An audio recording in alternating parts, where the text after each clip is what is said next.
Suspense. Tonight, Mr. Dane Clark as star of Spoils for Victor, a suspense play produced, edited, and directed by William Spear.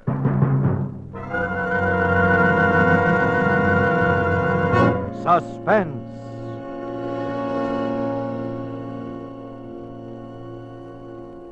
Can he talk, Doc? I wouldn't advise it, but... Maybe what you ought to ask is, will he talk? Oh, I thought you were asleep. Hi, Harry. Remember me, do you? You had me down to the DA's office enough times, so I ought to. I didn't talk those times either, remember? You ought to save your strength as much as you can, Mr. Rediger. Doc here thinks I'm going to die. Are you? I don't think so. I don't think I'm going to talk either. There's some questions we got to have the answers to. If we don't get them from you, Vic, we're going to have to get them from somebody else. Oh. What kind of questions? About those 2 slugs you got in your ribs, among other things. They're not in there anymore, at least that's what the doc tells me. All right, Vic, I'm sorry. Wait a minute, Harry. Yeah? Listen. I don't know how she feels about this.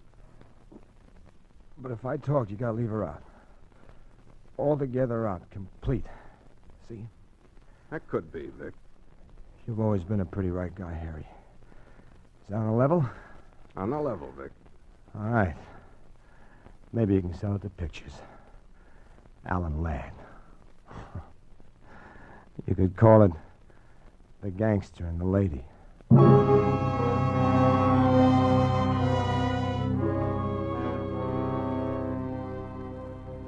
You know the mob. Bonnie Bernard, Pinky Roberts, and the rest. As far as they're concerned, it doesn't matter much now what I tell you, I guess. We were never big operators, nothing really big time, but we always had plenty of money in our pocket most of the time. But this time I'm talking about, the dive had been pretty long. My pants were getting shiny in the seat, my shoes were getting holes from walking instead of riding, and even Barney was getting a little rusty looking. And this one day, he's sitting around the office with Pinky when I come in, and his chin is down around his belt buckle someplace. Hi, Vic. Hi, cutie. Hi there, what's new? I hear there's a depression on. Know anything about it? Ah, forget it, there's no money in it. Hey, they cut the phone off yet? He thinks he's kidding. Who you want to phone? A home relief? A dame, bet you 3-1. That one what? What do you care? You ain't got it. Dames. Boy, I ain't never seen nothing like this guy with dames. They buzz around him like he was John D. Rockefeller. There you go, always looking at the seamy side. Some dames like you for what you are, not what you got. Sure, I know the kind. Your mother and your grandmother. Hello, is Madeline there? Yeah, I guess so. Victor Rudiger. Who's calling, some guy said. She's probably married. So what? She give you the phone number, didn't she? Hello, Madeline. Yeah, remember? Say, who's the guy who answered the phone? Oh, so you got a sense of humor, too, huh? The butler, she said. I just called up to say hello. I don't like to let these things get cold, you know. That's right. What are you doing with yourself? Well, now, for instance. I see. Hey, sure I would. Where do you live? Wait till I write it down. Okay, I'll do that. Goodbye now. Hey, where's a place called Woodford Way? Whitford Way? Yeah, you ever hear of it? Yeah, it's in Bel Air, Vic. Bel Air? Yeah. Hey, that's pretty big stuff, ain't it? Yeah, plenty. Say, you don't suppose she does have a butler, do you? Sure, there's a butler, all right. And she's the maid. What's she like, Vic? How'd you meet her? Well, I'm just walking along Vine Street, rubbing my last 2 nickels together. She comes out of a joint with her arms full of bundles. She bangs into me. She goes one way, the bundles go the other. I pick her up. So one thing leads to another. I buy her a cup of coffee, and I got her phone number before she decides to have another one. I scram, that's all. Nothing special, but she looks like she wouldn't try to promote you for much more than a ticket to the movies, and that's the best offer I had all week, so I gave her a ring. Come up and see me, she said. So I figure, what can I lose, right? Right. What's her name? Madeline what? Well, she didn't tell me, but the guy on the phone, wherever he was, he said it was Rawlins, Rawley, something like that. So what? You don't read the papers much, do you, Vic? I guess I know where the horses are running as well as the next guy. Why? Is that her? That dame in the picture, is that her? Yeah. You see what it says? Madeline Rawlins opened up Bel Air home. Wealthy sugar heiress whose personal fortune makes her one of the world's richest girls. Holy smokes! You ought to keep up on those things. That's Vic. her, all right. That's Oh, her. of all the dumb luck, boy, you got it. Yeah.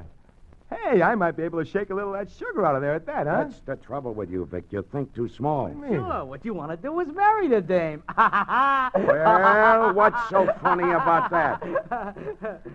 Maybe I've been underestimating your talents, Vic. All right, funny man, what? Funnier things have happened, Vic. Are you kidding? No. Ah, Bonnie, be yourself. So maybe the dame does go for me for a couple of weeks. All right, a couple of months. Because I'm different from the guy she's been going around with. But take a guy like me serious? Nuts. Maybe we could do something about that so you wouldn't be so different. So what? So what if I even if I did marry the dame? Do you think I could stick up with a setup like that? I'd be out of my ear in 6 months. A lot could happen in 6 months, Vic. Nothing that I couldn't make happen in 6 weeks and without any marrying. Oh, yes, it could, Vic. What? Something could happen to her. Like what? Like an accident. Accidents happen all the time. And they got community property laws in this state. Oh? See? Nothing doing. Okay. You're going out to see her, though, ain't you? Yeah, I guess so. Yeah. You might need it. Thanks, bro. 50. What's that for? I just want you to make a good impression on the girl, that's all. Thanks. And think about it, Vic.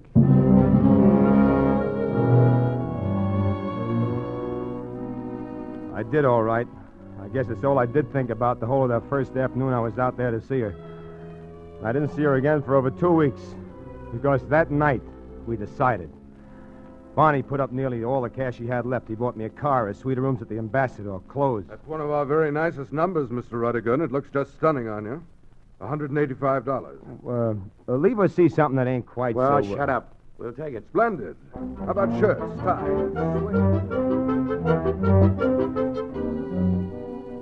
I went around places. We hired a publicity agent. I was supposed to be a wealthy young oil man.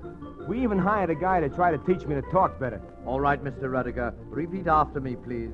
The house of Murphy features turtle soup and oyster stew. No, Mr. Rudiger. You have it just backwards. Yeah. Turtle soup and oyster stew. Turtle soup and oyster stew. Again, please. The house of Murphy features... No.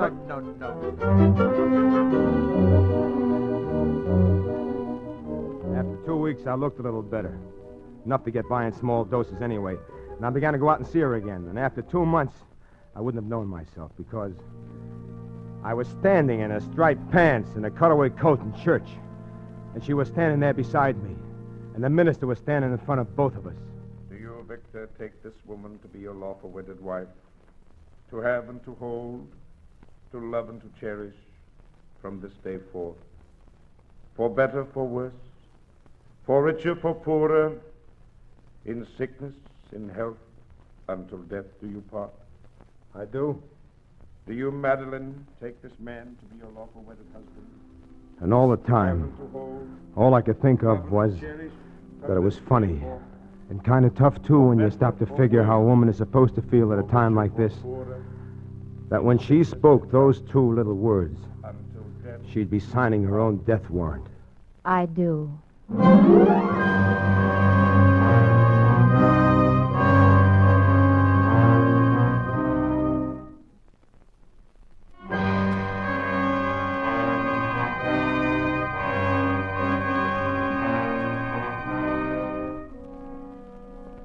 In 6 months, Bonnie and Pinky and me were going to be rich. And she was going to be dead. I didn't have any feelings about it at first. Inside of me, I was feeling like an old stray dog that just found a swell home. I was tired. I hadn't known how terribly sick and tired the years of snarling and snapping for every bone had made me. And so at first, I just stretched my paws out to the fire. I lay around in the sun and enjoyed myself. I didn't even mind Madeline. Then after I got over feeling tired, something else began inside. Something began eating me. Just a little thing at first, but it got bigger. I didn't know what it was, except I knew it wasn't my conscience. I hadn't had one of those since I was 10 years old. But for a while, I thought maybe I was just missing the old gang, the old ways. But that didn't fit either. And then one day, we'd been married about 4 months then, and we were going out for dinner. I was upstairs getting ready, and I passed by her dressing room, and she was in there with a maid fixing her hair. Well, there you are. You better hurry if you expect to take me out anywhere. Yeah, I will. Say, that's a new hairdo, isn't it? It will be. You like it? Yeah, it looks kind of cute. Hand me the dryer now, will you, Marie? Yes, madame. What's that? An electric hair dryer. You've seen me use it before. I don't remember. Don't bother, Marie. I'll plug it in. You can go now. Yes, madame. Hey, wait a minute. You ought to be careful handling those electric gimmicks when your hands are wet that way. You can get... Silly, I've been doing this. Madeline! Madeline! Get a doctor, Marie. Get a doctor! Oh, yes, monsieur. Then I was down on the floor beside her, remembering from somewhere that with people who had an electric shock, she gave them artificial respiration. I pressed my hands against her ribs, and I was talking to her without hardly knowing myself what I was saying. Madeline! Madeline, baby! Come on, baby, come on. Snap out of it. You're going to be all right, baby. You gotta be. Oh, please, baby, please. Hello, Please, Vic. please. What happened? Oh, Madeline. Oh, I remember. Are you all right? Why, Vic, you're crying. Me? You're crazy. Oh, baby, baby.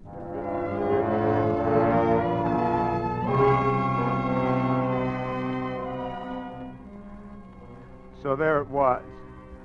So now I knew. Because if I just stood there, she'd have died. But I couldn't stand there. Not for all the money in the treasury could I have stood there. Because I was in love with her.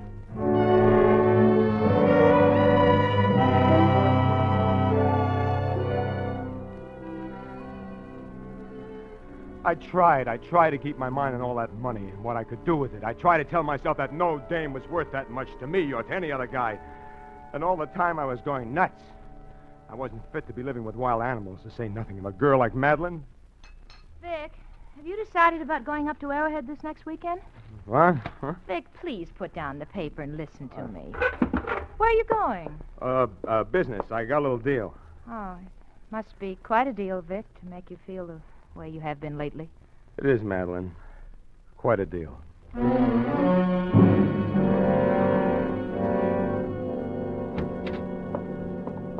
Hiya, Playboy. How'd they coming? Hi, Bonnie. Hi, Pinky. Hi, kid. Hey, you're looking great. Not that you hadn't ought to be. Yeah, we missed you, Vic. But we've been reading all about you in the society columns. Yeah, you've been living up there on the fat of the land for quite a while. Yeah. Pretty near 6 months, Vic. That's right. So we've been sort of expecting you. That's what I figured. That's why I come. And I hope you're ready to talk business, Vic, because we are. That's why I'm here. Okay. So we start talking. Listen, Bonnie, look, wait a minute. Suppose I figured out a better way. A better way to what? A better way to get dough out of the setup. How much, though? Maybe $1 million. $1 million. Are you kidding? What's the matter with $1 million? Nothing. Only my way, we get about 10 times that much, and that's what we're in this for, and that's what we're going to get, see? I might even be able to get more than $1 million in time. You're not trying to tell me you're getting soft, are you, Vic?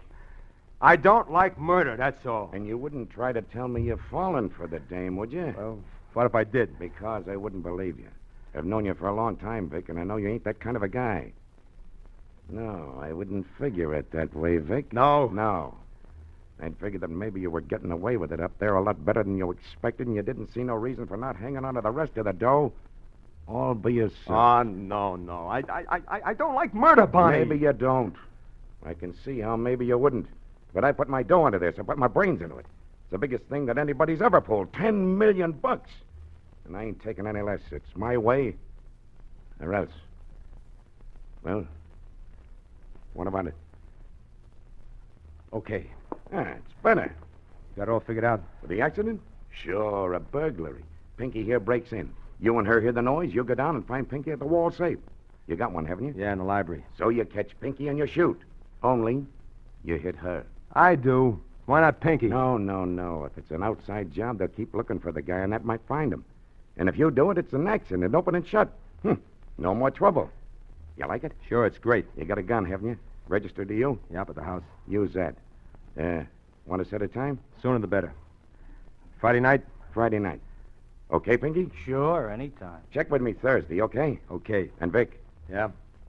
when you shoot, don't miss.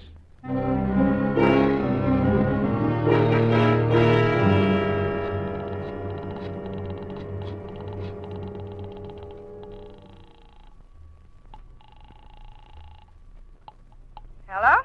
Hello, Helen. Yeah? This is Vic. Victor Rudiger. Vic! Why, you old so-and-so. I never thought I'd ever hear from you again. Look, Helen, I want you to help me. Why, sure. What is it? I wouldn't ask you, Helen, but I'm on a spot. Yeah, I was on a spot once, too, remember? What do you want? You're a good kid, Helen. Now listen. I can't tell you over the phone, and don't talk to anybody. Not to anybody until I tell you. But what are you doing Friday night? Whatever you say. Okay, I'll be in touch with you. Remember, Friday night.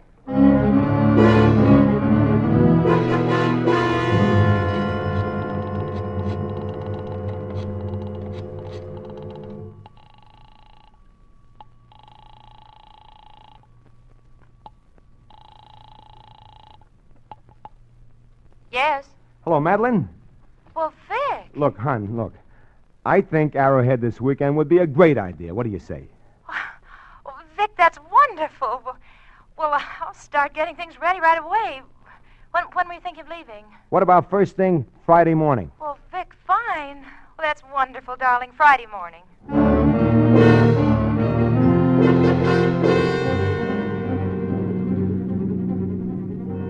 It's about 90 miles to Arrowhead, and I usually make it in 2 hours easy the way I drive. But this time, I guess my mind was on almost everything except my driving. You made up your mind pretty suddenly, didn't you, darling? About what? Oh, About coming up here. I don't know. Vic! Vic, please, not so fast on these turns. Fast. It was too slow a while back. Well, a while back it was too slow. You were crawling. Why'd you tell the servants to go away for the weekend? The way I didn't tell them to go away. Well, the way you said it, it meant that. Well, we were going to be away. I figured they might like a little vacation, too. Oh, I see. Vic, what is it? What's what?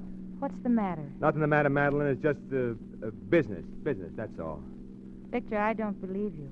What do you mean? I mean, I don't believe it's business. I believe it's something else. Oh, what else could it be? I believe it's something about you and me. Oh, it isn't. It isn't, Madeline. It isn't. It's a deal, that's all. And it'll all be over by a few days. Will it? Of course it will.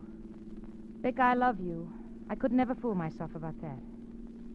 I'd do something awful if anything ever came between you and me. Anything or anyone. I know, Madeline. You don't want to talk about it, do you? I can't, Madeline. All right. Remember, anything or anyone.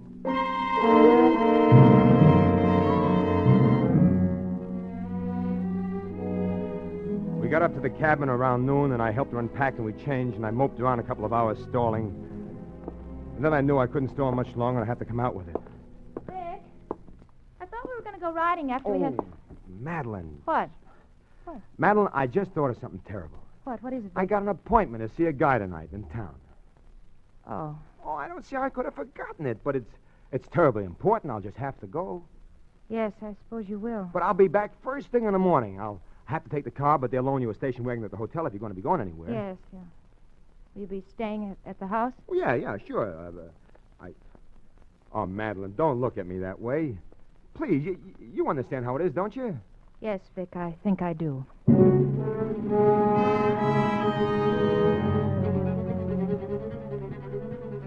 I drove on down feeling like the world's worst heel and scared and excited, too. I called Helen and told her how to get out there and where to leave her car and how to get in without anyone seeing her in case they were already watching a joint. It was good and dark, about 8 o'clock when I let her in. Am I on time? Sure, swell. Boy, what a dump. Yeah, it's quite a place, isn't it? It's awful empty, though. I had an idea it was kind of a party or something. It is, kind of. The people I'm expecting will be along later now. Come on up this way. Gee, knew you'd married into the gravy, Vic, but I didn't know it was anything like this. You coming here? Now, what's this? Bedroom, dressing room. So this is what rich people call a bedroom. Look at the mirrors. Yeah, look, Helen, can you put your hair up over your head? Huh? You know, that sort of crown business on top? Well, like this? Sure. Yeah. Is that part of the act? Yeah, that's it.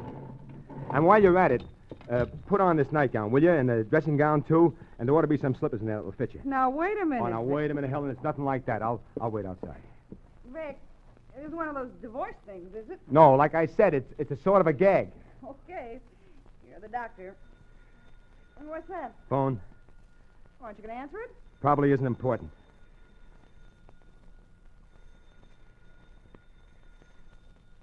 Oh, what do you suppose it could be? I don't know. Vic, it might be your wife. Yeah, it might be. Well, for heaven's sakes, why don't you answer I it? can't answer it. Oh, all right. Oh, gee, these things of your wife's a darling. How do I look, huh? You look just about right.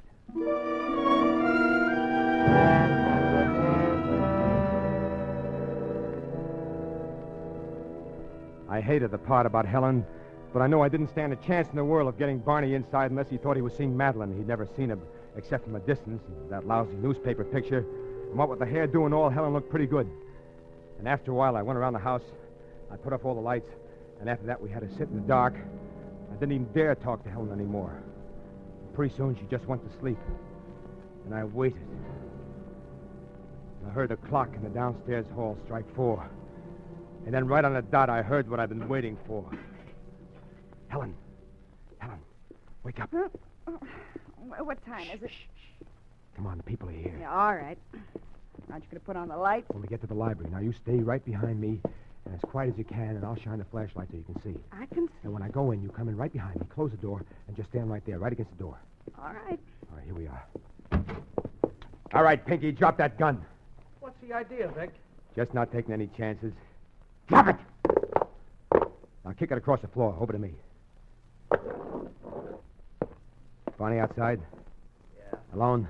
Yeah? I want you to go to that side door where you came in and whistle to him. And when he shows, tell him we need him in here. And that's all. Anything more and I shoot. Understand? This ain't right, Vic. When this happens, I want Barney in here. Just in case. You wouldn't want you and me to be the only suckers, would you? That's right, too. All right.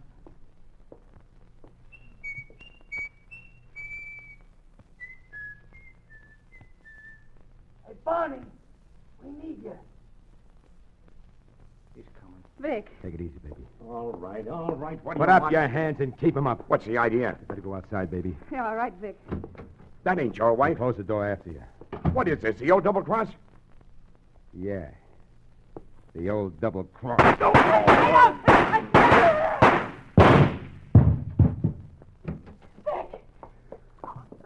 Oh, Vic, you killed him. They broke into my house. They were burglars. But that's Barney Bernard. They broke into my house. Oh, Vic, I don't want to be mixed up in anything. You're not going to be mixed up in anything. Nobody saw you come. Nobody will see you go. Is that why? I mean, your wife's nightgown is... I'm sorry. I couldn't tell you more. I can't tell you now either, but you better get your things and scram. I've got to call the cops. All right, Vic. What's that? Madeline. I told you what I'd do, Vic. Madeline! Put down that gun. I Listen, will you? said anything or anyone. Madeline!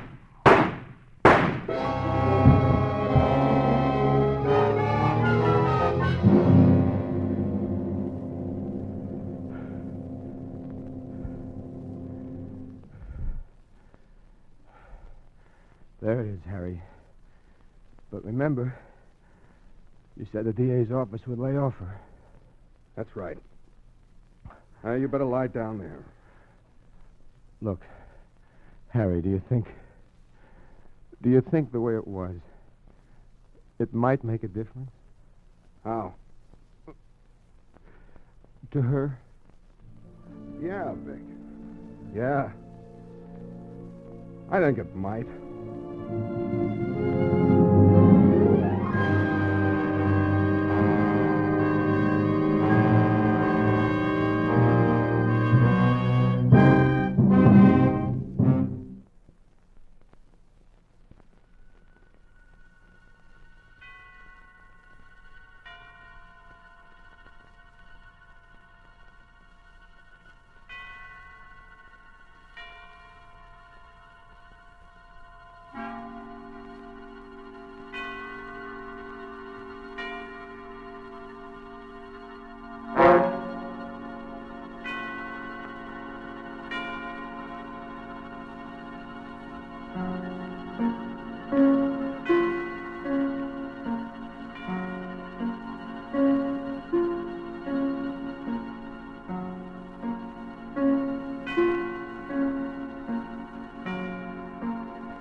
This is the Armed Forces Radio Service.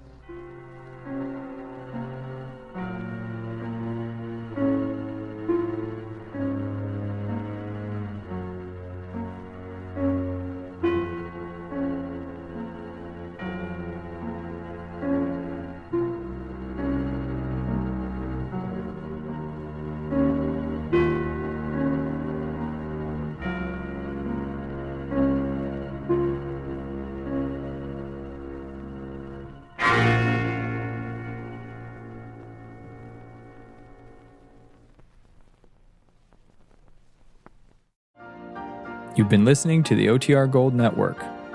Find more classic radio at otrgold.com.